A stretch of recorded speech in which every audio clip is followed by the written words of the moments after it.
श्रीराम राम रामेदि राम राम मनोरमे சகஸ்ரநாம தத்துல்யம் ராம நாம வரானே.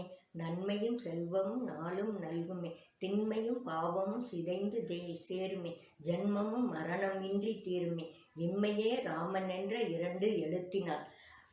அன்பான உறவுகளுக்கு என் இனிய வணக்கம். அண்ணலும் நோக்கினாள், அவளும் நோக்கினாள். ஒரு சமயம் விஸ்வாமித்திரர், ராமர், லக்ஷ்மணர் மூவரும் சேர்ந்து மிதிலை நோக்கி புறப்பட்டார்கள்.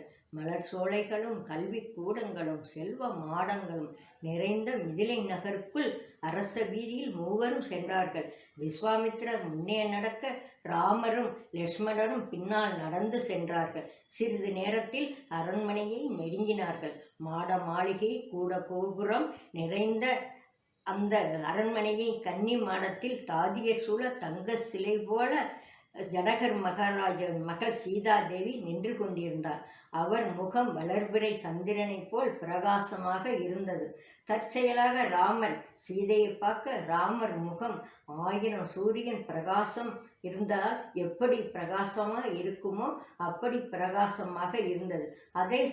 அதே சமயம் ராமரை பார்த்த நொடியில் சீதை உள்ளத்தில் ராமரும், ராமர் உள்ளத்தில் சீதையும் குடிபுகுந்தார்கள்.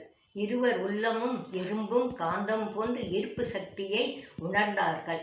ராமரோ, எந்த பெண்ணாலும் சலனப்படாத என் மனம் இப்பெண்ணை சலனமடைய காரணம் என்ன?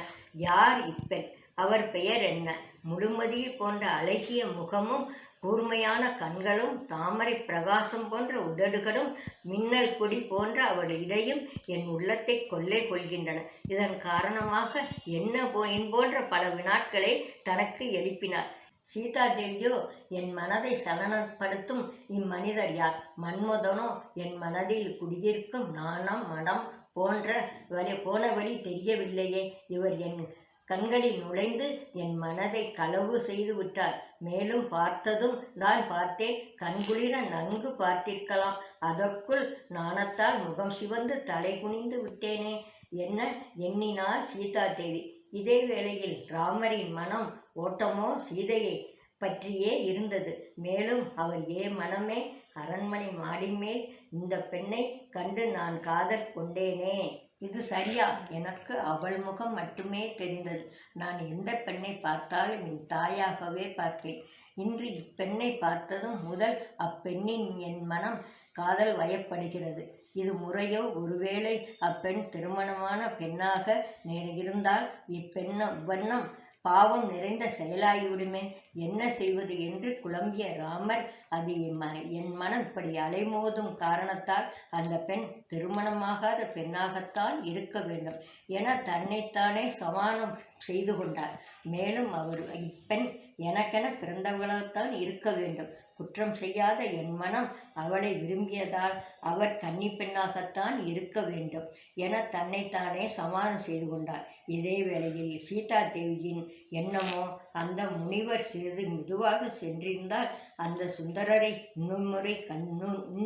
இன்னொரு முறை கண்டிருப்பேனே.